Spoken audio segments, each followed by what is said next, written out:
안녕하십니까.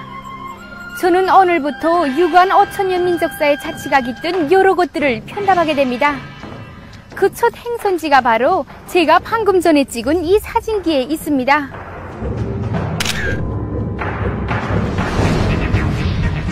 예로부터 평양의 자연 경치에 대해서 말할 때 모란봉을 첫자리에 꺾어냈습니다. 저 역시 아름다운 자연 경치에 반해서 휴식일이면 자주 여기 모란봉으로 오르곤 합니다. 그럼 백문이 불여일견이라 실제 오르면서 모란봉의 아름다운 모습과 여기 깃들어 있는 유구 한만년의 역사를 화면을 통해 전하겠습니다. 제가 오르고 있는 이 모란봉은 평양의 중심부에 자리 잡고 있습니다. 평양의 한복판을 중심으로 흐르는 대동강의 바른편 기슭을 따라 북남으로 길게 뻗은 산줄기가 바로 모란봉입니다. 산세가 험하지 않고 그리 높지 않은 모란봉은 대동강을 끼고 있는 것으로 해서 그 아름다움이 이를 데 없습니다. 그리고 산 전체가 다색단을 펼쳐놓은 듯이 아름답다고 해서 쿰수산이라고 불렀고, 채승대를 중심으로 크고 작은 봉우리들이 모란꽃처럼 잘생겼다고 해서 모란봉이라고 불렀습니다. 그런데 언제부터인지는 몰라도 산 전체를 쿰수산이라는 이름 대신 모란봉이라고 불렀습니다. 모란봉은 부드럽게 기복을 이루며 흘러간 산줄기, 산을 뒤덮은 울창한 수림과 향기 구욱한 화초들, 그리고 역사 유적들로 해서 더없이 아름답고 이름난 명승지로 되고 있습니다. 모란봉은 멀리서 바라볼 때와 실제 오르면서 느끼는 감정, 그리고 모란봉에 올라서 평양 시내를 부감하는 감정이 모두 유다른데, 이 뭐니 해도 이렇게 모란봉에 오르면서 받아안게 되는 수려함과 청신함, 싱그러움과 상쾌함이 제일이라고 생각됩니다.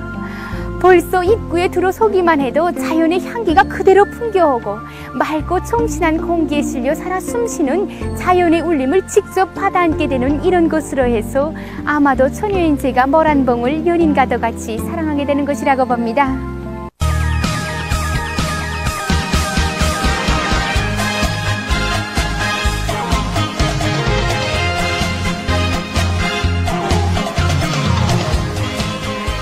여기는 모란봉의 첫 입구에 위치한 평화정입니다. 모란봉에는 역사의 자취가 깃든 누석들과 함께 이 평화정과 같이 전후에 새로 지은 누성과 각들이 많습니다. 그 대표적인 각들을 보면 승리각, 평화정, 애련정, 러금정, 성가정, 소작정, 언달로 정입니다. 이 폭포는 대동강의 물을 끌어올려 만든 인공폭포인데 모란폭포라고 합니다. 제가 보기에는 높이가 한 13m 정도 되어 보이는데 그리 크지 않은 폭포이지만 들이의 단조로움과 크고 기묘한 벼랑을 따라 떨어지는 것으로 해서 보다 창쾌한 모습으로 안겨옵니다. 모란봉에는 이외에도 이름난 명소인 청유벽에 청유폭포가 있습니다. 수려하고 풍치 좋은 이 모란봉을 거닐 때면 풍치가 절로 나서 노래 모란봉 릴리리아의 한 소절이 생각납니다. 울밀대라 칠성문엔 전설만한 일일이야, 상춘두라 청유벽은 황홀하여 일일이야. 마음속으로는 선율이 막 울려나오는데 노래 실력이 높지 못하다 보니 다 부르지는 못하겠습니다. 하지만 오늘처럼 화면 앞이 아니라 실제 오를 때는 노래를 다 부르곤 합니다.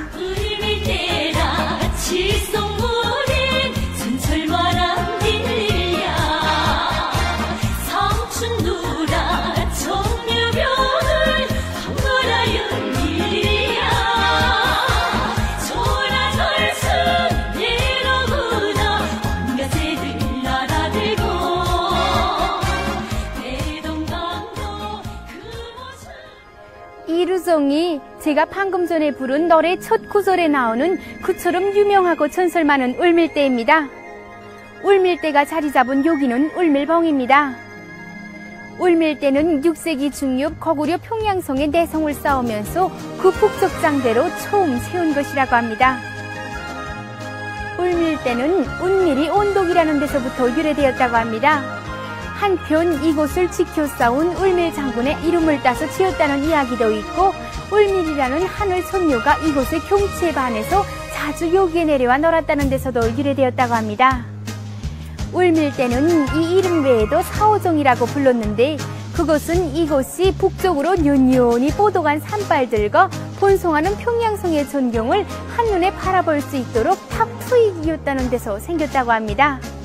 울밀대는 이렇게 멀리서 부감할 수 있게 만든 좋은 것이므로 울밀대의 범맞이, 즉 울밀 상춘으로 예로부터 평양 팔경의 하나로 되어왔습니다. 사실 그처럼 유명한 범경치에 휩싸인 울밀대의 화창한 모습을 화면에 담지 못하는 아쉬움도 없지 않아 있습니다.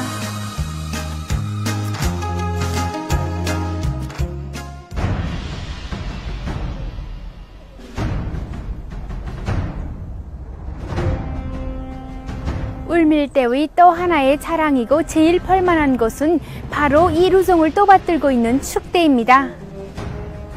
축대의 높이는 약 11m나 됩니다. 높은 축대는 뒷부리를 길게 사각주형으로 다듬은 화강석으로 정교하게 쌓아 올렸습니다. 축대의 밑부분은 계단 모양으로 조금씩 물려 쌓았고, 매개 돌의 윗면에는 턱을 지어 그 위에 놓인 돌이 밀려나지 않게 하였습니다. 그리하여 축대는 전반적으로 밑에서는 조금씩 휘어 들어가다가 윗부분에는 점차 수직으로 쌓아졌습니다. 이렇게 쌓은 축대는 안팎의 압력에 잘 견디어낼 뿐 아니라 안정한 느낌을 줍니다. 자세히 살펴보니 축대 위에는 동서북 세면에 손각기를 쌓고 먼 곳의 족과 가까운 곳의 족을 쏘기 위한 서로 다른 사격 구멍을 번갈아내었습니다. 털을 이렇게 아치식으로 쌓아 올려 견고한 성문을 건설하자면 대단히 기묘하고 섬세한 기술이 요구됩니다. 그때 당시의 접본에서 우리 선조들의 지혜와 재능에 대해서 다시 한번 감탄하게 됩니다.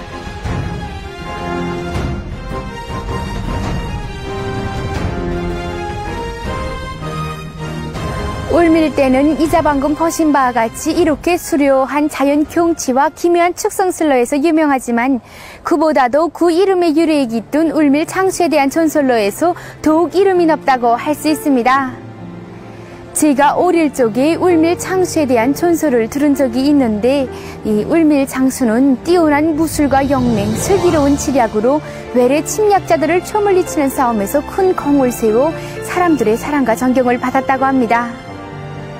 세월은 흘러 그의 머리에도 신소리가 내리기 시작하자 그는 아들인 나래를 비롯한 많은 젊은이들에게 무술을 배워주기 시작했으며, 일정한 수준에 이르렀을 때는 3년 석 달을 말미로 산중에 보내서 무술을 익혀게 했습니다. 나래가 평양성을 떠난 지 2해가 되는 어느 날 뜻밖의 외적이 쳐들어왔습니다. 바로 이때 울밀 장수는 비록 늙은 몸이었으나 적들을 전율케 하며 용감히 싸우다 화살에 중상을 입게 됐으며, 이후 진행되는 싸움에서 또다시 복병의 칼에 맞아 치명상을 입고 끝내는 목숨을 잃게 됐습니다. 그러나 울밀 장수는 적들을 쳐물리치기 전까지 근 이틀간이나 장군 지휘처에서 예나 다름없는 모습으로 그대로 있었고, 영맹의 상징인 장군기는 계속 나붙겼다고 합니다. 이것이 애공병장의 마지막 유언이었고, 나래를 비롯한 평양성 사람들이 본 로장수의 마지막 모습이었습니다. 그 후 울밀 장수에 대한 위언을 후세에 전하기 위해 그가 있던 장군처에 종자를 세우고 울밀대라고 이름을 지었습니다. 비록 길지 않은 전설이지만 바로 여기에 단군 조선의 선조들의 불타는 애국심과 천년강국 거구려의 녹과 기상이 깃들어 있습니다. 이 울밀대를 통해서도 모란봉의 아름다운 경치와 선조들의 애국심, 뛰어난 건축술과 재능을 엿볼 수 있습니다. 그럼 민족의 역사와 문화, 선조들의 술기와 아름다운 저국 산천에 대한 궁지와 자부심을 가슴 한가득 안아보게 하는 우리의 첫 시간을 여기서 마치겠습니다.